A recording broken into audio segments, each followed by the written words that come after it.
Loosen the passenger side bolt first. If you have stock track bar or track bar that has stock style joints. All right, guys, this is an updated install. So remove your factory track bar, suspend it up so it's out of the way. If you're gonna run a shorty or you're gonna get the standard height version, this is a shorty. Or if the standard height version, you're gonna run the bottom hole.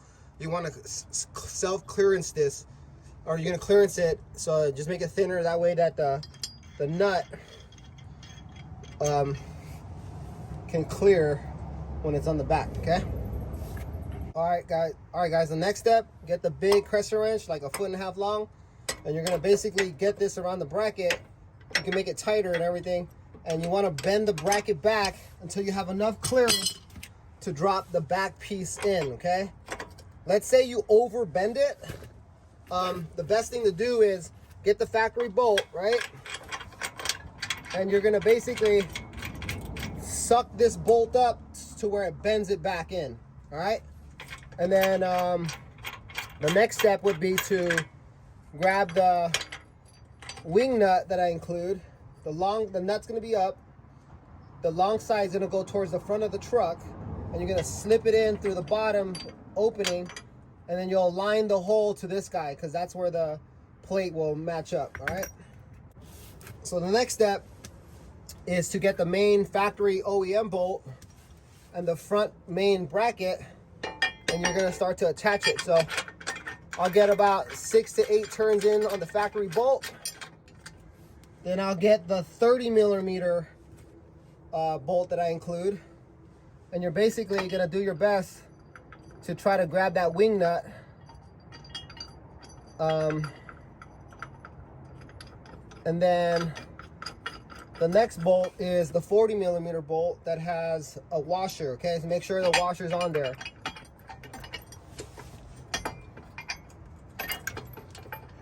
You can get about 6 to 8 turns on there.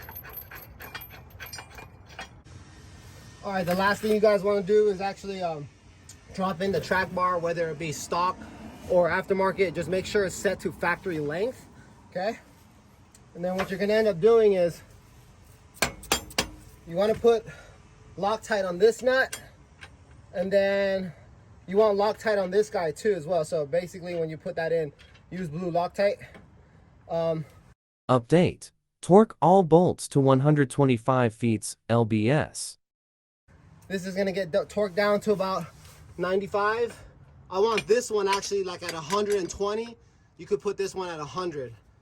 This one will be 95. All right. That's pretty much it.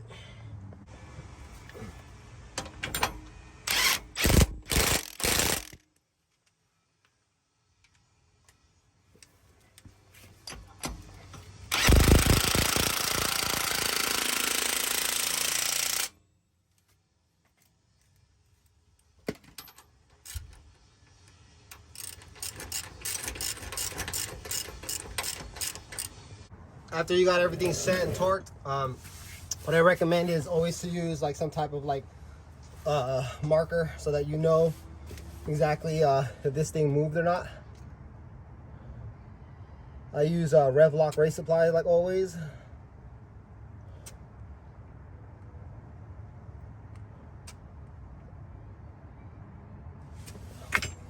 And then last thing is oh, one thing that I wanted to mention before we stop this video is if you have a factory track bar or a track bar that has factory style joints, basically you want to make sure you loosen that bolt first, and then start working on this thing, and then tighten everything up, work on this thing, and then make sure you tighten that up at right height. All right, thanks guys.